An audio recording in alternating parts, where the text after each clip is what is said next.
All right, guys, this is going to be what I promised last episode. I said I was going to spill the beans on what it was like to be on a reality show. And if you didn't recognize me from this channel, don't feel bad. I was on a one-run season show that just didn't hit. But I still have experience from it. So back in 2011, I was on this show called Shutting for the Wedding. It was on the CW. It was from the same producers of The Biggest Loser. I'm pretty sure you guys heard of that. Larissa and I used to go to this club out in Long Beach. It was called Club Bounce. And we used to check the website, see what the themes were. You know, if it was booty shaking contest, if it was this, if it was that, Halloween night. You know, they used to have different themes and you check it out on their website. So one week they was like, hey, audition for couples, you know, trying to get married and lose weight. So we showed up, and we showed up with the homies and whatnot. The homie Aunt and Marissa, we was all at the club. Look at this picture right here, this throwback of us right here. Look at that. We went there, we auditioned, and they was just asking us a couple questions.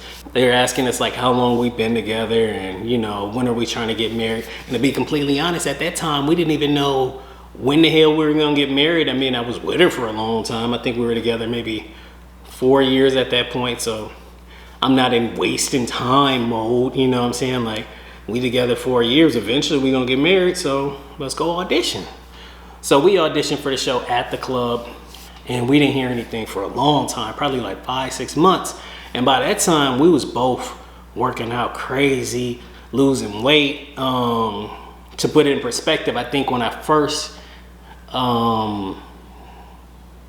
realized that I needed to lose weight, I was about 309. I was about 303 pounds or so. 303, 309, I get this shit confused all the time. Anyway, regardless, look at this picture.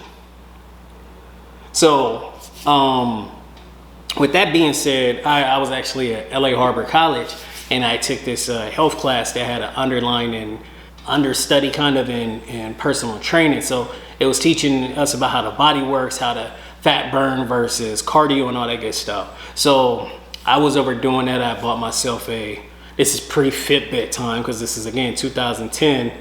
I bought myself a heart rate monitor, and I was walking. I was doing like 3 miles a day, hitting the weights, blah blah blah. Anyway, I ended up losing about 30 something pounds on my own. So then the show calls us back, and again, this is like 5-6 months later, and they like, hey, you guys still interested in jumping on the show? If so, come out here to North Hollywood. We want you to do a casting. And I'm like, well, shit, we done lost some weight, but shit, fuck it, we'll go. So we went out there, we did a little audition out there, and they was like, all right, I mean, I'm gonna send this over to the producers, see what they think of you. So then a little bit of time went by, not much, not no 5-6 months time went by, but maybe a week or 2, 3, something like that. And they hit us up like, yo, can you guys come up to Universal City and do a whole little dry run and see if you guys can make it to the next step of the show. We're like, oh, for sure.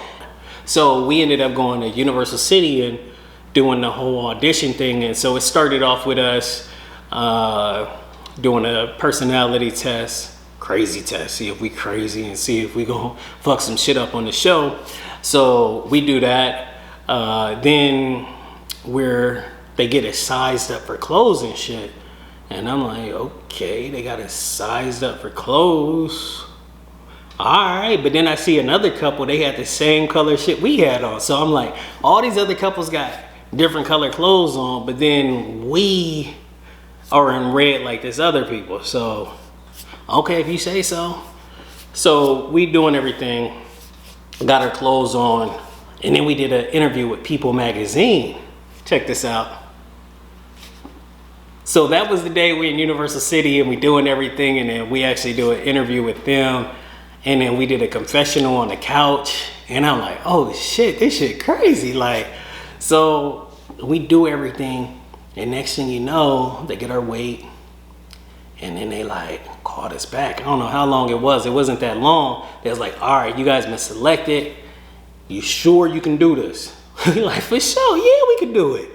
So we ended up going to Beverly Hills, seeing the doctor that does The Biggest Losers, that oversees everything. He cleared us for our medical, and boom.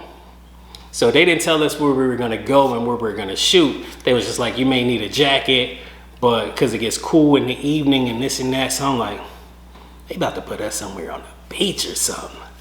So they put us in the van, they didn't say shit. It's other couples there. I forgot how many other couples, 5, 6 of them.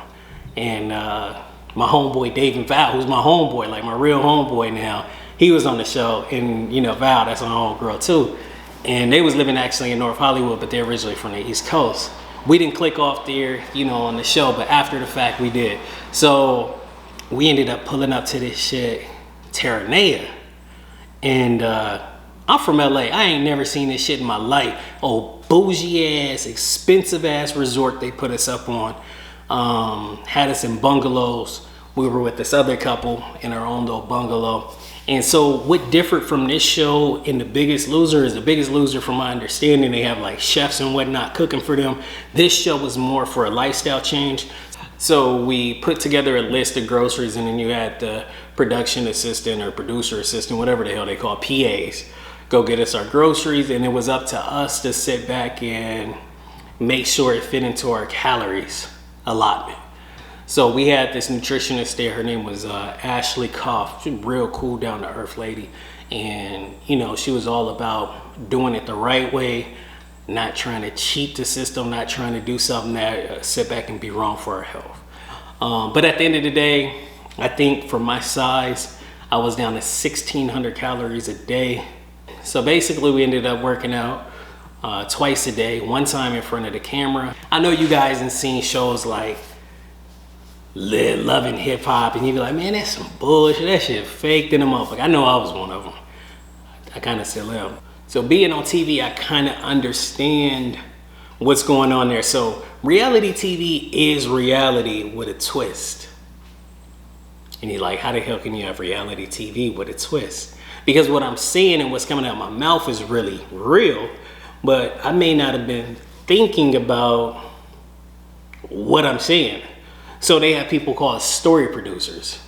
And story producers sit back and be like, okay, this is going on. Let me ask questions about this. And then you can get dialogue, and it starts to put a story together for each episode.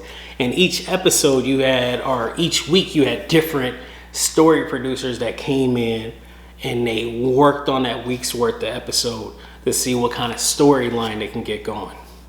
And that's how reality TV works. Yes. Is it somewhat scripted? Yes. Is it reality what I'm answering and how I'm feeling at that time? Yes. So is reality TV reality? It's up to you. So being on reality TV, I kind of found out that if it didn't happen in front of the camera, it didn't happen. So I'll give you an example. One morning, one of the doctors from the show decided to get us up and running before the crack of dawn. So it's probably like 5:45 in the morning. It's still dark, right before the whole twilight. And we go running. Okay, I'm running, I'm feeling it, you know. And I tripped, fell, fucked up my knees. Both of them just raw, red. And you know, I still had to exercise, but that's not a storyline, or I can't bring it up because there was no cameras in sight. So that's why I say if there's no camera, this shit didn't happen. I was hurting the second week of that show. I was hurting, like painful. Both of your knees, you know how much your damn knees been sitting, standing, walking. That's one of the most jacked up places you can get injured because you're constantly feeling that tension. And it's one of the slowest healing because it's constantly flexing and moving all the time. So I was a little mashed up, and you know, I'm not gonna sit back and get into some other things about how I felt because I ain't trying to have no lawsuit or some other shit. But I'm just giving you guys the overall shit that you guys can know about. I mean, but we had a pretty good time on the show for the most part. I mean, there's some other things that I didn't really agree with. Yeah, I didn't really agree with, and that's kind of why we didn't continue on. But the show didn't continue on either. Anyway, that's my wrap up. That's the insight of being on reality TV. If you watched the show, kudos to you. What did I think of the show is probably what you guys are thinking. I think the show was too rushed, in my opinion. Because if you ever watched any other reality shows like Biggest Loser, any reality show, usually you have a character development. And for a show that had 12 people on the show, hour-long episode, and if somebody gets eliminated each week, you don't really have a chance to vibe with the people. Each couple only gets about 5 minutes an episode to speak, if that. So how could you really develop and start to like people if you don't really know them? So I think, in my personal opinion, I think that was the downfall of the show. I think it was too rushed. Maybe it should have been 2 weeks an episode, and then people be like, oh, I like that person, or I didn't like that person. Like after I went back and watched episode 1 of Us, like me and Larissa won the tux and the dress on the first challenge. But looking back at the episode, I think we only had maybe 2 minutes worth of dialogue on the whole damn show. Like, that's bullshit. We won, but we can't even speak. So how could you really like us? You're like, oh yeah, that black couple, or Team Hollywood, or, you know, Red Team, or whatever you want to call them. Like, yeah, they won, but I don't know them. So that was the thing I didn't like about this show. The show got us some pretty damn cool people in our life. Like I said, my homeboy Dave, can't wait to get him on the show. When we was in LA, we was called the Tequila Kangs. We used to fuck it up, you know, fight night or something. He'd come over with a fifth or something, and we would just down a whole fifth in the night and just like nothing. Still walk about that piece, you know. And then my homeboy Dave, he just dropped the album the other day. It's called Where Do We Go From Here? It's on Apple iTunes, and his name is Ado, A-U-D-O-E. And he make quality music, man. Quality music. He good with it. He been doing it a long time. And his lyrics on point too. But this is a instrumental album. So shout out to my homeboy, one half of the Tequila Kings, and one day I'm gonna get him up on this joint too. All right, also shout out to my homeboy Dante, trying to get his YouTube channel going, The Mask Chronicles. That's one of my other homeboys from way back, who's trying to get his thing going. Check him out, The Mask Chronicles, and his YouTube name is actually Personalities Inc. He told me he was gonna be bringing out all kinds of inspirational videos, so check him out also. All right, guys, and that's a wrap.